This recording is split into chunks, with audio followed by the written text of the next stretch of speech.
توب ستوريز من وطن الكرامة.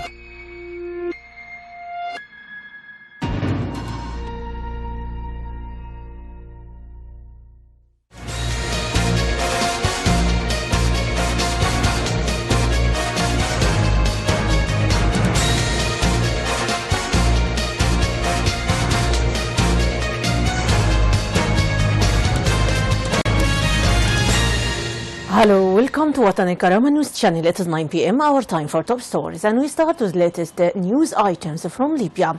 Parliament voted during its meeting yesterday on the extension of its mandate until the election of legislative authority according to the permanent constitutions, and with the approval of 112 deputies out of a total of 131 members who attended the session. Parliament member Osama Al-Shafa'i noted the Parliament decided to extend the term until the election of legislative authority, according to the permanent constitution, providing that the Parliament's Constitutional Committee drafts a final constitutional amendment while continuing in the dialogue sponsored by the United Nations.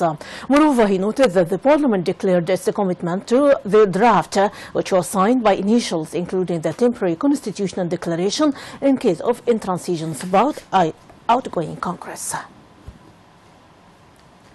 Parliament Dialogue member Abu Bakr Bahira said that the recent United Nations meeting on Libya in New York represents a significant boost to the dialogue in presence of major powers and neighboring countries. Bahira added that the outgoing Congress did not provide the candidates' names of its government to agree so far. Moreover, Bahira stressed that the international community authorized the last international agreement, noted that he would go with the present Libyan parties to form a government and approve the final agreement in order to end the crisis. And still in Libya, Prime Minister Abdullah Thani tackled the plans of returning to normal life in Benghazi during his meeting with a number of representatives of civil society institutions in the city.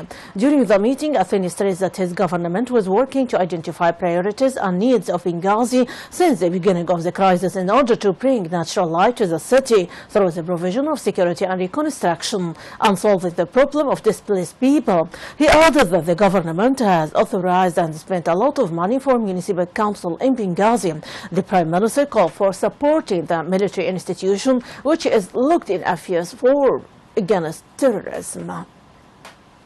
And still in Libya and about Derna clashes, the sources in Derna said that clashes renewed on outskirts of the city between people of the city and elements of the terrorist Daesh group. The sources noted that most of the combat operations concentrated in Al-Arba'mi'a neighborhood, where residents attacked positions of Daesh elements, and they succeeded in killing a sniper and breaking into the store of weapons and ammunition following the withdrawal of terrorist Daesh group.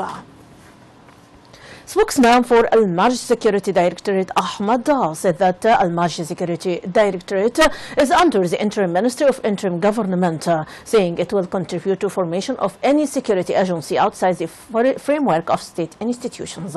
Dal denied the participation of Directorate in the meeting of appointing the police coordinator of the Eastern Province, Mu'min Bu Zahra, stressing that all security agencies are normally operating in Marja. They warned anyone of impersonating any member of the Directorate, stressing that it will be prosecuted.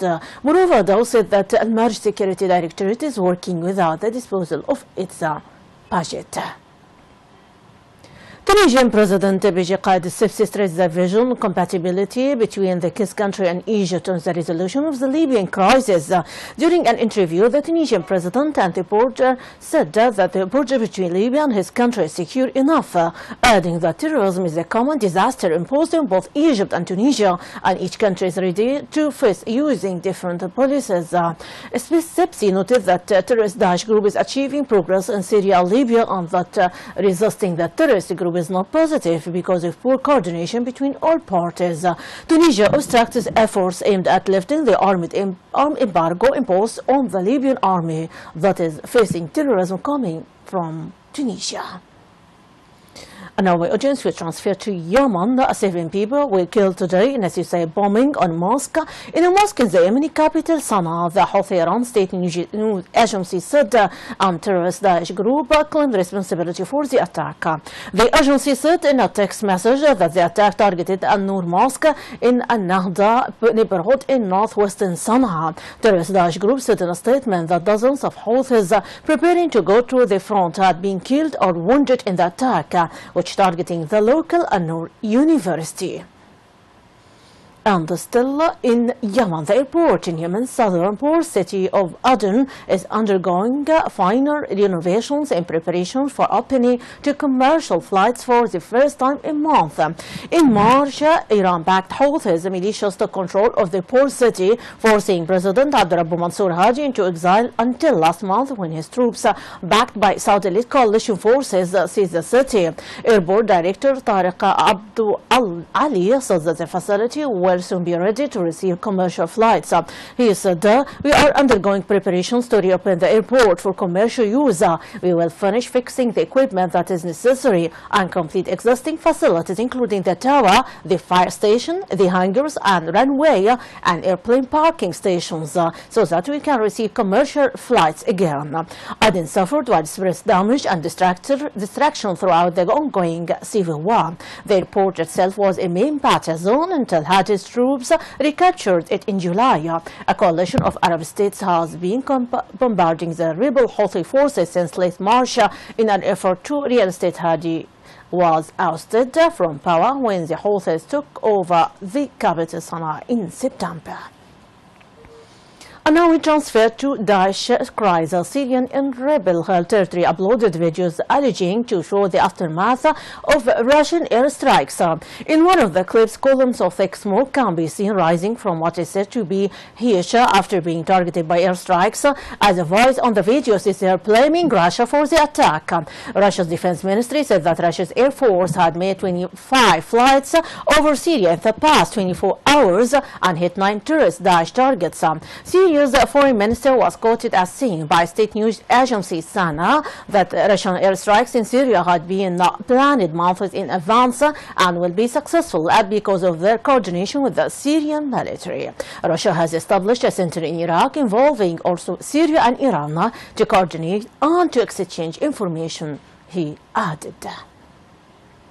And finally, about immigration, European Council President Donald Tusk today called on Turkey to help prevent the flow of migrants towards the European Union during a visit to Brussels by the country's President Tayyip Erdogan.